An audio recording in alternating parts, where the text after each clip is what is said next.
name's Renee, and this is my cash tipping journey. If you're new here, thank you so much for taking the chance and clicking on my video. I hope you decide to like, subscribe, and stick around for a while. And if you're a returning subscriber, thank you so much for your ongoing support. So today is going to be another Budget 101 budget overhaul video. So today we are talking about my debt confession. So we're going to run through all of the debts that I currently have, because a really strong goal of mine of 2023 is to become debt free. So I need to pay off my car, I need to pay off a credit card, I need to pay off some buy now pay later services, and I also need to get our electricity bill under control. So our goal is to own our own home, and when we met with a mortgage broker, these are the things that they highlighted that we need to get off our record. We need to have them paid off at a zero balance.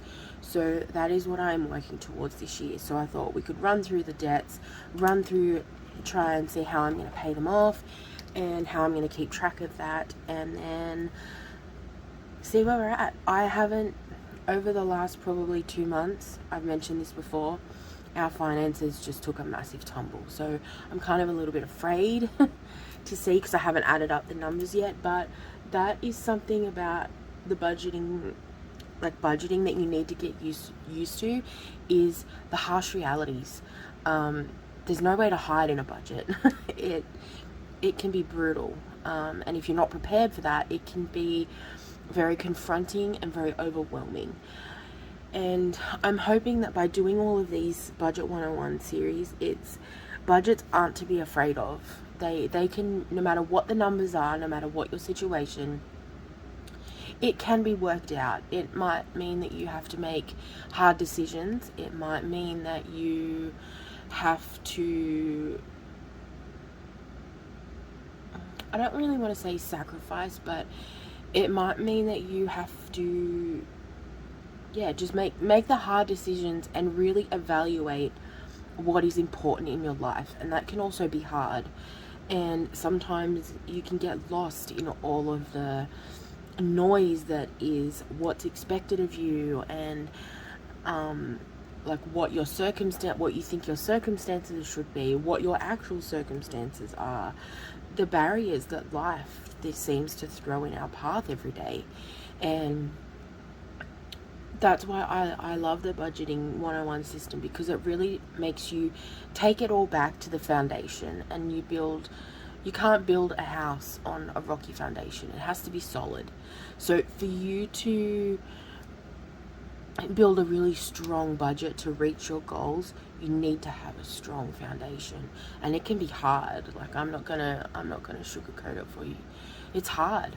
It's really hard, and you learn every day. You learn something new every day. I'm still learning, and I've been on this journey for over a year now. And things change, circumstances change, goals change, people's budget changes.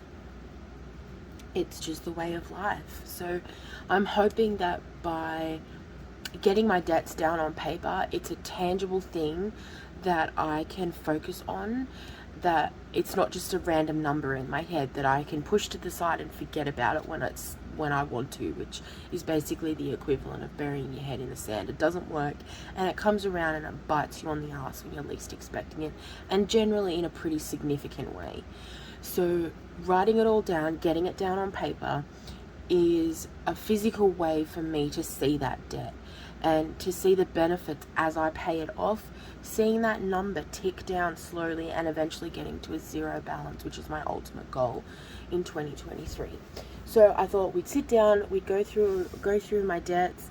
I have actually, what I'm going to do is, I created this Budget 101 budget overhaul sheets, and I've got a debt confession sheet, and I've got the debt snowball payment. So this is how I'm going to be paying it off. And then I've just got a visual. I'm going to be working on the debt snowball, and something I've introduced is this. Well, I haven't seen it anywhere else, so I mean, I may not have thought about this. I'm not sure. If you've seen it somewhere else, let me know, because I would love to watch videos and see if they have more experience in it than I do, and if what I can learn from them. But yeah, so if you've seen anyone that does it this way, please let me know. But this debt snowball basically is, you list all of your debts, and you can either pick the highest debt, you can pick the lowest debt, you can pick the one that has the most interest. It's completely up to you. It's whatever suits your budget. And what happens is you find out what the minimum repayment is on all of your debts, right? Then on that first debt that you pick, you put a little bit extra on that, and that gets it paid off quicker. When that debt is paid off, you roll all of that money, so the minimum repayment and the extra, into the next debt, and then when that's paid off, into the next debt, and then it just avalanches down until you get a zero balance. Now, I'm flipping it on its head, and I'm also going to do that with my savings. So I'm going to, when I redo all of my envelopes and my binders, which I'm going to do on camera, and it's going to be part of this whole Budget 101 system, I'm going to have my envelopes organized so that when one savings goal is met, I'm going to roll it into the next one. So say, for example, my goal is a $500 emergency fund. As soon as I hit that $500, I'm going to put a fully funded slip in the envelope. Then everything that I was paying into that emergency fund is going to roll over into the next savings. And I'm hoping by doing it this way, I'm meeting my goals quicker, which when I am budgeting, I need to see the benefits, because if I don't see the benefits, I lose motivation, and that's when I start spending recklessly. I need to be able to constantly be seeing the benefits of this system, and I'm hoping that by doing it that way, I will be meeting some goals quickly. So I'm going to have a constant stream of meeting my goals, rather than kind of like now getting to the end of the year and I'm only just reaching my goals now.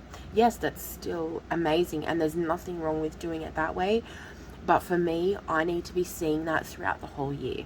So I am hoping that by doing it this way, I'm going to get that kind of more instant gratification throughout the year. I don't know if it's going to work. Could be a massive failure. I have no idea. But I'm going to give it a go. If it doesn't work, I'll reevaluate, do this whole process again, and I'll just start over. And in the meantime, I've probably learnt some amazing things along the way. So I'm going to put this one over here. Okay, so debt conversions. Now I have 5 debts that I need to get rid of. So I have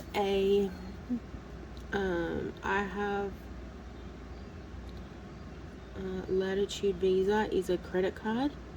I did buy it for a very specific purpose, but I basically got the limit on the card for the purpose we needed. So we needed $3,000 at the time. I got a card with a $3,000 limit, because I know what I'm like and I will spend on it, and that's exactly what I did. It wasn't until I gave the card to my husband, who's a complete and utter tight ass. He never spends money unless it's on me and the kids. So I gave it to him, and since I've given it to him, we generally don't spend on it unless it's an emergency, or like we really need something and we just don't have the money. Like, for example, when I went down to Sydney for my surgery, it paid for our hotel room.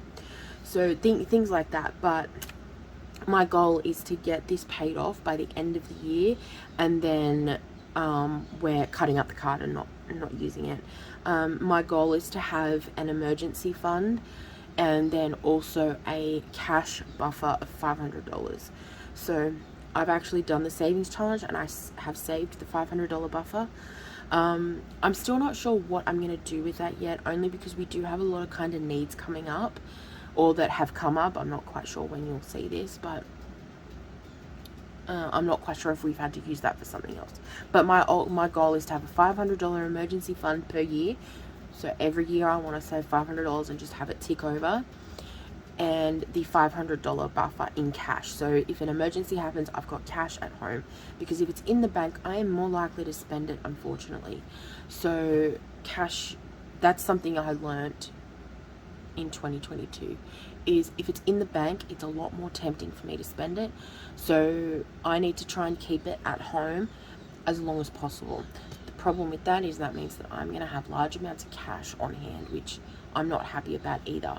So I've got to try and find the balance of that. Maybe as I meet goals, as I'm meeting them quicker, it might lower the temptation to spend it when it's in the bank. But that's something I'm going to learn this year. So Latitude Gem Visa, so that has 2,000, and I'm going to round everything up to the nearest dollar. So $2,957 for that one. And the minimum repayment for that is, I think it's $89 a month. But I am paying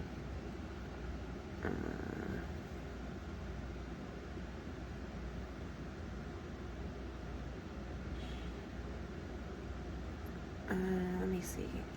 I need to figure out. I think I was going to change this form, and for some reason I haven't. So the minimum repayment is $89 a month, and I am currently paying $200 a month. I am lucky. I am in a position where I can pay extra on all of my debts, but that doesn't have to be your situation. Like, if you can only make that $89 a month payment, go ahead. If you can make a $90 repayment, that's still $1 extra, and that was $1 more than you paid last time, so it still brings down interest. My car payment, so I am actually getting a new vehicle through my work, and I am trying to decide what to do with my car. My husband is talking about making minor repairs on it, in registering it, which is a mind-boggling $1,600. But then we could turn around and sell it, pay off the loan, and have money left over. Or I am of the opinion of just getting rid of it as it is, taking the smaller amount, putting that on the loan, and then just paying off what's left. But yeah, we're still thinking about that. Okay, so the car payment is $100 a month. Now, when people see that, they freak out.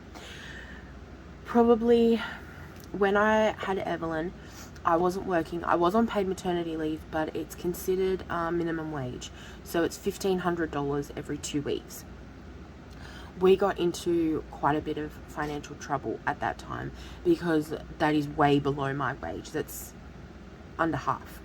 So we really struggled. So one of the things that I did, and I highly recommend you do if you are experiencing financial hardship, reach out to people. So we reached out to the car loan company. I explained our situation. The key term is to use financial hardship. So I'm experiencing financial hardship because, and explain. Then what happens is I had to fill out some paperwork. Most companies, if not all, will have a financial hardship policy. As far as I'm aware, in Australia, it's law. They have to have a policy for financial hardship. My husband, he runs his own IT business. He has a financial hardship policy. So it's basically the rules and regulations they follow when you are experiencing financial difficulties. I had to fill out paperwork. I had to submit what I was earning and just outline why I was having so much trouble. In return, this company is amazing. They turned around and said, right, we are going to take off the interest on the loan. So my loan dropped from $8,000 to $4,000. That's how much interest they were charging. It had doubled my loan. So my payment then dropped from, so my loan dropped from $8,000 to $4,000. And then they said, we are going to stop charging you interest from now on. So no more interest on that. It's going to be interest free. And they dropped my payments from $400 a month to $100 a month, so $50 a fortnight, and that was based on my suggestion. So they basically said to me, okay, I want you to do a quick budget, and you tell us what you can pay. And then I came back and I said, well, I can pay $50 a fortnight, and that's what they made it. That was the policy. So I was very lucky in that regard. That may not be the case for everybody. Every company's policy might be different. Everything that they can offer might be different. So I was very, very lucky in that regard, and I'm very thankful because it gave us the freedom to basically eat. It was pretty bad. So the minimum repayment is $100 a month. I'm currently paying $200, and I've only just started doing that recently. Like, that's how long it kind of took us to start getting back on our feet in regards to the car. Okay, now next one is electricity. Most people may not consider this a debt, but I do. So what happened is, quite some time ago, we did get behind in our electricity. Unfortunately, the cost of electricity in Australia keeps going up and up and up. So I pay a fortnightly amount. Every time I increase it to try and get it ahead, electricity goes up by pretty much that amount, or I need to actually add even more. So now currently I am paying $300 a fortnight in electricity. So I am paying $600 a month in electricity. Now I am now paying more than my general bill. I'm generally paying about $400 extra, and we owed about $3,000. So it is coming down. It does appear to be slowly, just because the bill is only every 3 months. So we kind of only see that $400 to $500 credit every like three months. So I'm not really kind of sure how I'm going to track that, but I still wanted to get what we owe down on paper, because it's still something that I need to pay off, and I need to kind of pay it off before we go for a home loan, because negative utility bills, phone bills, excessive spending in your bank account can all affect your viability for a loan. I didn't know that. I thought basically you had the money, you could afford the repayments, you got the loan. No, not anymore. So that was a really harsh reality for us. Like, we really had to be mindful of what we're spending and where. For example, they frown upon if you do any gambling. So lotto, if you do lotto, it can be considered a negative because it's considered gambling and a risk. So yeah, if you are thinking of buying a home, I highly recommend you going and seeing a financial advisor and a mortgage broker. They can kind of run you through what is looked at when you're going for a home loan and what things you need to be mindful for. And I would do it before you're going to buy. So for example, for us, we've been saving for a year now, and as you know, we ended up in a creek with not only no paddle but no boat.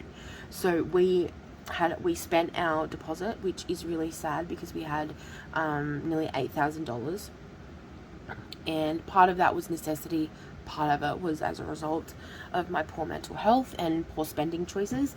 That's something that I have to live with, that we're $8,000 behind. But in saying that, we have been keeping in touch with a mortgage broker throughout the whole year and getting updates and asking them, okay, what things can we start doing now so that when we do go for the loan, they're not going to be a problem?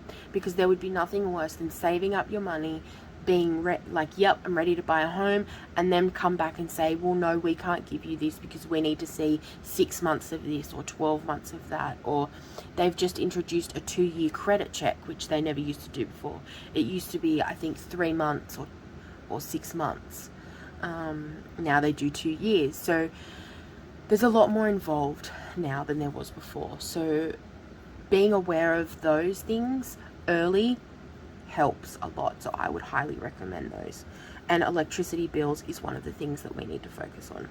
So we currently owe $2,176, and we pay $600 a month, and that is our minimum. So we have around, actually that's probably not right anymore. We get around, let me see, let me do an actual calculation because I just guessed that. Okay, our last bill, what was our last bill? I think it was around I'm just going to go 1700. I don't think it was quite that high, but I'll just do that. So divide that by 3. So that's 1566 a month. So divide that by 2. So we should be paying $283 a fortnight. So let's just go 285. Oh wait, I need to times that by 2. So 567. I'm making a mess of this form. It just shows you that it's not scripted. 567, and we pay 600. It's not quite that high, but okay. And then Afterpay, which is a buy now pay later service. This one's a tough one because a lot of the time I use it to purchase things for my store, for my small business, because I only get paid once a month from Etsy, although I am thinking of changing that to every 2 weeks, because it's just, I have to bulk buy. Like, for example, I put in an order for laminating sheets the other day. It was $280. Like, for laminating sheets, are you joking? And then there's things like cardstock, bubble wrap, paper, twine, printer paper. Like, yo, it's so expensive, and things that you never really thought of until you have a small business. So, and then I use the business money to pay it back. So it's a bit hard, and we have it there for like when things come up. But we need to get it paid off and closed off. Or the bank said if we can't the mortgage broker said if we can't close it, we need to have at least 6 months of non-activity. So yes, we have it, but we haven't used it in 6 months. But I would probably rather just get rid of it. Now this one changes. This one really doesn't have a minimum repayment because you pay it back as you owe it. So I'm just gonna leave that blank for that one. And then the final one is Zip Pay, and that is a limit of, I set a limit of 1,000 because I needed it for something specific, and the minimum repayment for that one, I think it was 30. Okay, so it's $75 is minimum, and we are paying $120. Okay, so let's see what this final amount is. I'm kind of a little scared, to be honest. $295.7 plus $15.50 plus $21.76 plus $14.23 plus $7.83. Okay, ready, guys? $8,889. You know what? It's not as bad as I thought it was going to be. I thought it was going to be over 10. So I'm going to take that as a bonus.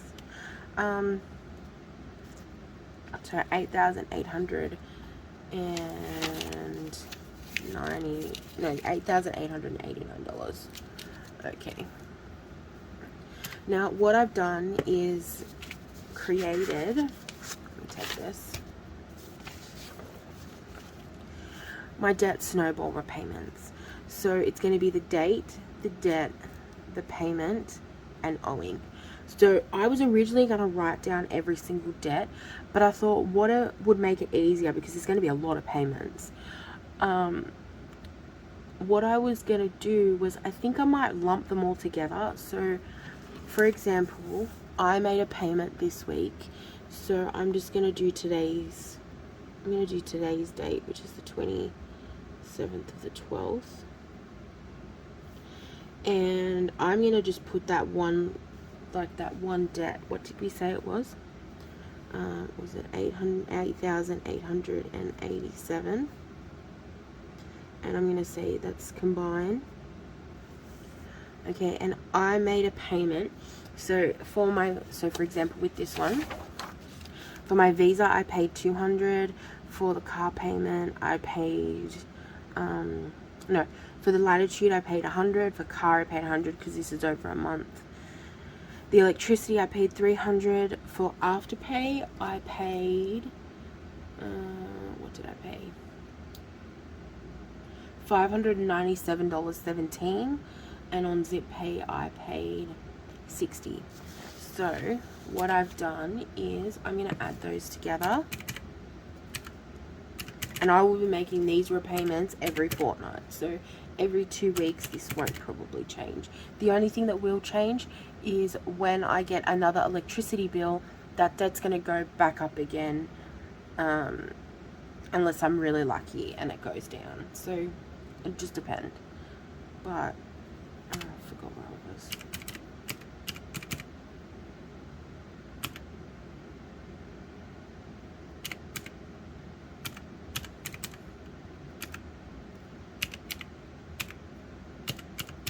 So I made a payment of $1,157.17. So I'm just going to round it down to $1,157. So 1,157. So now owing $8,887 minus 1,157 equals. So now we have a debt of $7,730.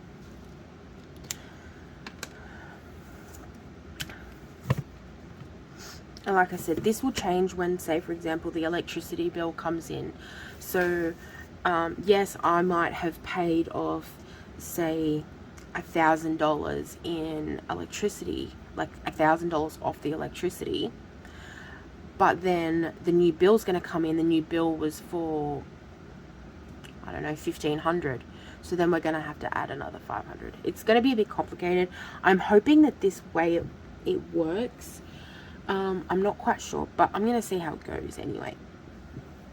If not, I might just remove the electricity and do it a different way. I'm not quite sure. Yeah, but my goal is to be debt free by the end of 2023. How about that? So I'm going to write that down so I don't forget. So this is going to be my motto for 2023. Debt free by the end of 2023. That's going to be my goal.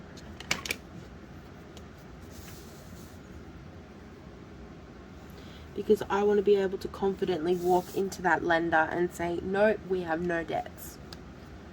Well, I have no debts because the mortgage is going to be in my name, because when going for a home loan, having a small business can be a negative. Unless you're consistently making a profit, it can be a negative. So I don't know how I'm going to go in regards to just roll it in glitter. That's something I'm going to have ongoing discussions with the mortgage broker. But based on my wage alone, I'm hoping that we can go and get a loan just on my wage. I'm hoping that's the goal. Okay, so I hope that was easily understood. I know that I'm lucky in that I have a good job, I have a good wage. It doesn't feel that way sometimes because it's stretched so thin. But yeah, our goal is to be debt free by the end of 2023. So hopefully using this method and then combining it with the snowball savings, that we can really meet our goals this year. I am thinking about sitting down and writing out my goals for the new year, but yeah, I'm not quite sure, because I did that last year and I didn't meet some of them, and I feel pretty terrible about it, even though I should be proud of what I did accomplish. So I'm not sure if that's the healthiest option for me. But we'll see. Okay, thank you so much for watching. I really, really appreciate it. Remember to live, laugh, love, and when life gets hard, just roll it in glitter. Bye, guys.